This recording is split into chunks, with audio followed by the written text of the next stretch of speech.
guys, we're back on the couch for our next episode of Therapy Thursdays. And today I'm going to be delving into a tool that was really essential in my recovery, and that's called embodiment. But before I kind of delve into what that actually means, I just want to discuss the term positive thinking, because I'm sure you've heard or have been told that in order to change those thoughts from a negative, you have to replace them with something positive and think positive in those moments, which for me, I did try for quite a long time, but something was missing. You know, in those moments around food where the eating disorder voice just completely took over all control, it stepped in, it jumped in and hijacked my mind with those negative, critical, forceful, shameful thoughts. And I tried to combat that with positive thinking in those moments as a way of trying to change my behavior, and it often fell short.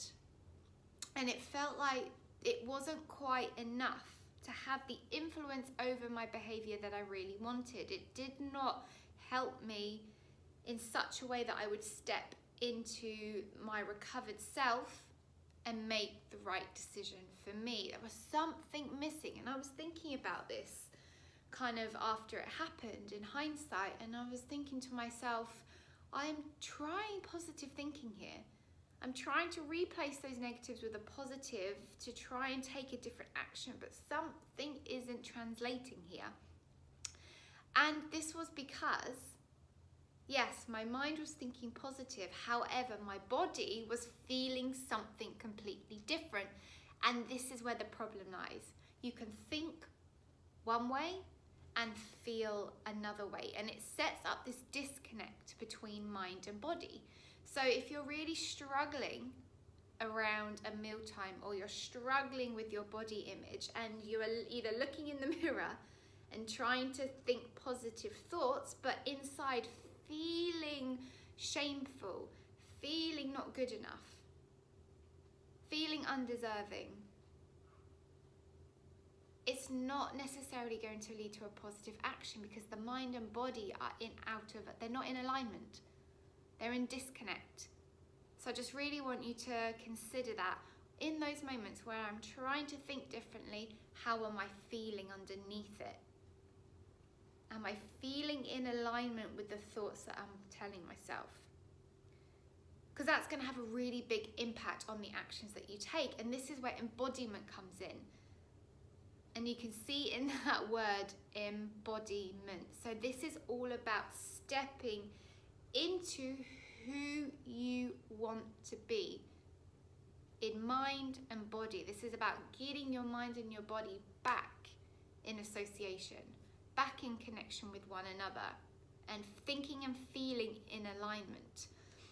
So it's not the case of thinking differently, okay? And I'm going to go back to an example around food, because we've all had those times, right, where you have two options. The eating disorder voice is telling you one thing, and the part of you that really wants you to recover is saying, yeah, but we need to be choosing this option, the healthy option, the option that's unrestricted, the option that has no calorie counting within it. And I think I've spoken about this in a previous episode, that in those moments, these two sides can kind of get in a battle with one another. And the longer this deliberation goes on, the more these two parts will start to fight stronger, stronger, and stronger. And guess which one wins most of the time? The one which has the most power, which is often the eating disorder part when you're in recovery, because that's the part that's been running the show for however long, right? So in those moments, we literally, rather than just trying to think our way into a different action, we have to embody it. We have to become our recovered self, okay? And this is about stepping into the person that you want to be in mind and body. Stepping into this person in mind and body. It's about becoming an identity in those moments. Rather than just a pattern of thoughts of positive thinking, we've got to become the person that we're striving towards, okay? And there's various ways that we can start to set this up. And it may be quite difficult. You might be saying, well, I don't know how my recovered self would act. And there's a few ways that we can kind of delve into this before you actually practice this. And you just make it really simple. We bring it back to what is really simple. And there's a few ways that we can do this. Number one, who would I be if? Who would I be if I made the healthy, unrestricted meal choice today? Who would I be if I ate breakfast when I normally skip it? Who would I be if I looked in the mirror and I didn't judge myself? Who would I be if I decided to go for a walk instead of my usual 2-hour gym session? Can you see that simple question really gets you to focus on who you need to become in that moment? Who would I be if? And you can get curious and creative about this. Remember, there's no right or wrong. And if you've been stuck with your eating disorder and in certain patterns of thinking, feeling, and behaving around food for such a long time, you've got to give yourself that chance to explore how else to be in the moment. Remember, not how else to think, how else to be in that moment. And this is trial and error. You can practice this. So who would I be if I decided to eat breakfast today? I would be the person who's energetic, decisive, happy, content, satisfied. Okay? Who would I be if I was the type of person that looked in the mirror and didn't criticize myself? I'd be kind, empathetic, compassionate, reassuring. Can you see how this feels a lot different to how you're probably being right now? And that's the really important thing to recognize, is how this feels. We want to capture the feeling. We want to embody the feeling, which will then in turn trigger the positive thoughts that we're trying to create. We're switching this around. We're trying to embody the feeling and then letting the mind catch up afterwards. So that's the first way of doing this. Who would I be if? But if that doesn't sit quite right with you, you can try just for today. Just for today, I'm going to pretend I'm good enough. Just for today, I'm going to pretend that I am fully recovered from my eating disorder.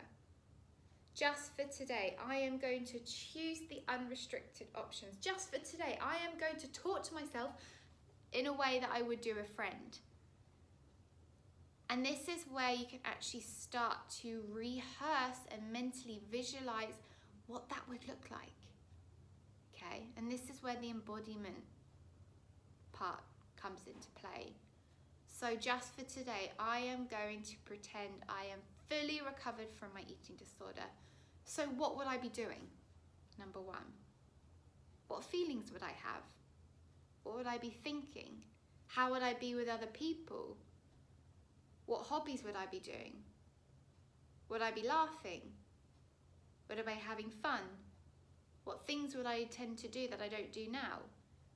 And actually start to map this out in your mind. And the best way of doing this is with your eyes closed.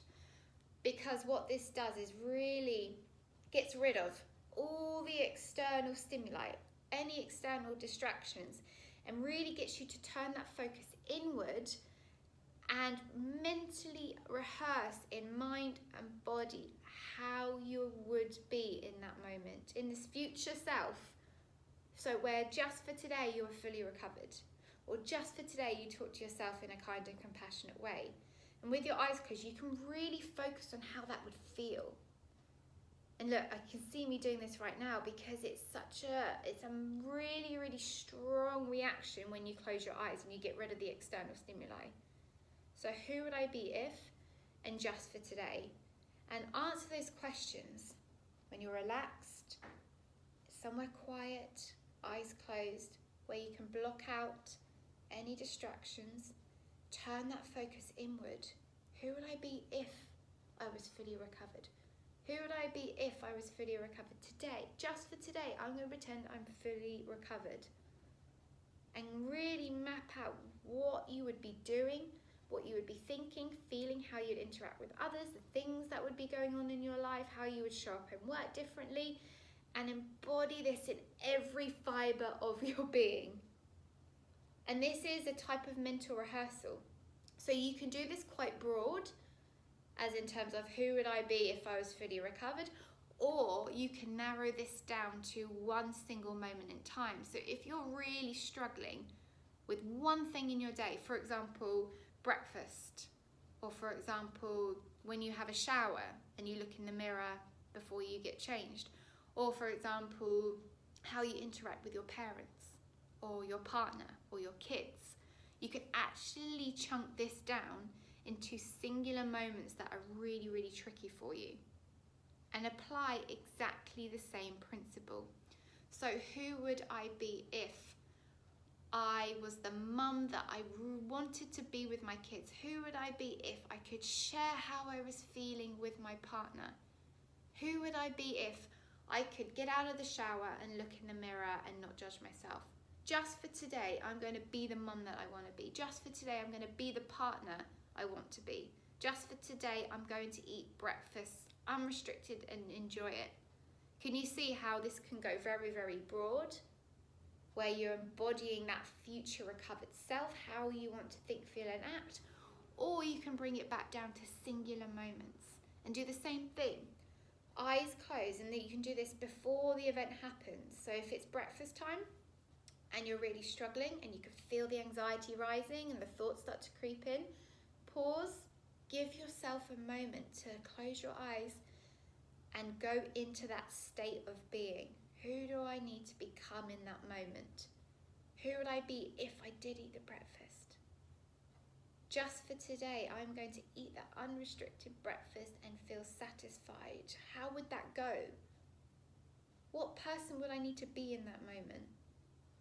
And mentally map this out, because this embodiment, this mental rehearsal is super important in terms of the brain and how it functions. So before you do anything, the brain works in a two-step process. So firstly, it will mentally create something, and then it will turn that into physical action. So for example, building a house. There is always a plan, a building plan, right? To guide how that house is going to look and what people need to do, what the builder needs to do to build the house. And it's the same thing with your brain. If you can mentally rehearse ahead of time how you want to be in that moment, it sets up this blueprint to guide your future actions. Because without that blueprint, guess what? It's very, very easy just to slip back into what feels safe and familiar and what has been mentally rehearsed time and time again. So this is basically a relearning, a rewiring of your brain, but it needs a new blueprint. And this goes way beyond just positive thinking.